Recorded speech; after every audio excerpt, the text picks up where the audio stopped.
नमस्कार, primes TV देख रहे हैं आप। आपके साथ मैं हूं पूनम। चलिए रुक करते हैं खबरों का। बहुत बहुत स्वागत है। आज हमारे साथ हैं मऊगंज के यशस्वी विधायक प्रदीप पटेल जी। स्वागत है भाई साहब आपका। धन्यवाद। मऊगंज जिले के विकास के लिए आपके द्वारा निरंतर प्रयास किए जा रहे हैं, थोड़ा सा विस्तार से इस विषय को आप बता रखेंगे।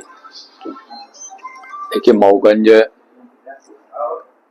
रीवा से उसकी दूरी बहुत पीछे का एरिया था, पिछड़ा हुआ था जी, और यूपी का बॉर्डर था। थोड़ा सा जंगली एरिया भी है, ट्राइबल एरिया भी है जी, और इसलिए बहुत दिक्कतें थी। वहाँ विकास को लेकर सबसे पहले जिला बनना जरूरी था, ताकि वहाँ निगरानी करने के लिए ऑफिसर्स हो जाएं, अधिकारी हो जाएं, निगरानी हो सके। वो बन गया। इसके बाद वहाँ पानी की दिक्कत थी, तो पानी के लिए पीने का बड़ा संकट था। तो बाणसागर से पीने का पानी की अनुमति मिली और अभी पाइपलाइन बिछ रही है। माननीय प्रधानमंत्री श्री नरेंद्र मोदी जी ने 2000 करोड़ रुपए की परियोजना से घर घर नल जल योजना से हमारा काम शुरू हो रहा। वो भी मुझे लगता है इस साल पूरा हो जाएगा। तो पीने के पानी की समस्या का हल हो गया। दूसरा, वहाँ लोग पलायन कर रहे थे बाहर दूसरे, सूरत, कोई गुजरात, कोई तमिल, कोई महाराष्ट्र। यहाँ लोग 25,000 से बल्कि संख्या में लोग बाग हमारे क्षेत्र से बाहर हैं। अलग अलग तरह से मजदूरी, कोई काम, छोटे मोटे काम करते, इसलिए वहाँ इंडस्ट्री एरिया का बनना बहुत जरूरी था। तो हमारे वहाँ पे एक इंडस्ट्रियल एरिया भी डेवलप हो गई, मीडियम स्मॉल इंडस्ट्री भी, MSME भी डेवलप हो गई। वहाँ काम शुरू हो गया। बाबा रामदेव जी का, उनका पतंजलि पीठ ने 450 एकड़ जमीन भी ले ली। तो कुल मिला के 10,000 लोगों के रोजगार देने की व्यवस्था अभी तत्काल में बनी है। अब वो काम शुरू होगा, जैसे पूरा प्रोजेक्ट हम कंप्लीट हो जाएगा, देख हमारे यहाँ थोड़ा सा मऊगंज उठा हुआ दिखेगा। इसके बाद सबसे मेन चीज थी, वहाँ 300 गांव ऐसे थे जहाँ पानी ही नहीं। 40-40, 50-50 एकड़ जमीन लोगों के पास है, खाने को दाना नहीं।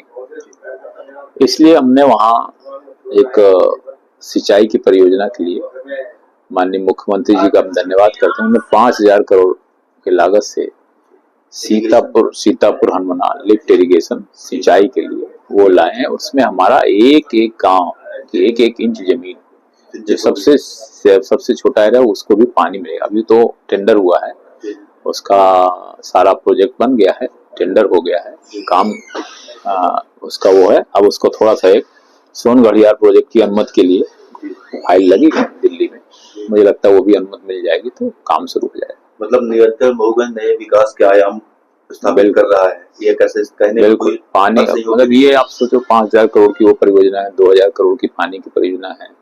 हमारे हनुमाना में रिंग रोड, बाईपास, हमारे मऊगंज में रिंग रोड, हमारे मऊगंज में नया बिल्डिंग अभी कलेक्ट्रेट की, कॉलोनी कलेक्ट्रेट की, और हमारा अभी इसमें हमारा मैदान, खेल का मैदान में स्टेडियम का सैंक्शन हुआ है। हमारा कॉलेज अभी उसमें सीटें बढ़ी हैं, और हमारा हनुमाना में कॉलेज नहीं था सरकारी, वो हनुमाना में कॉलेज हो गया। चौरा में घाट, जो प्रयाग जाने की रास्ता नहीं थी, हमें रीवा से होके थ्रू चार घाट होके जाना पड़ता, वो पहाड़ तोड़ करके उसकी रास्ता बन रही है। तो जितना ऐसी चीजें थे, तमाम जगह कई रास्ते हैं जो ठीक हुए। तो लगभग मेरे यहाँ 7-8 हजार करोड़ से ऊपर की परियोजनाओं पे काम चल रहा है।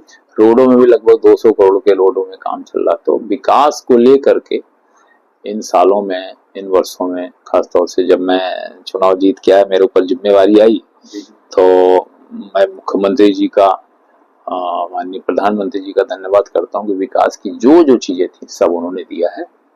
तो मैं उनका आभार और धन्यवाद करता हूँ। थोड़े दिन में नया मऊगंज, एक सुंदर मऊगंज, सुसज्जित मऊगंज के रूप में स्थापित होगा, जैसा कि आपने बताया। बिल्कुल। शहर के अंदर हमारा सड़कों का चौड़ीकरण हो रहा है, क्योंकि मार्केट है। आने वाले समय में वहाँ कॉलोनी होगी। हमारा नगर परिषद है तो नगर पालिका बन रहा है, आबादी बढ़ रही है।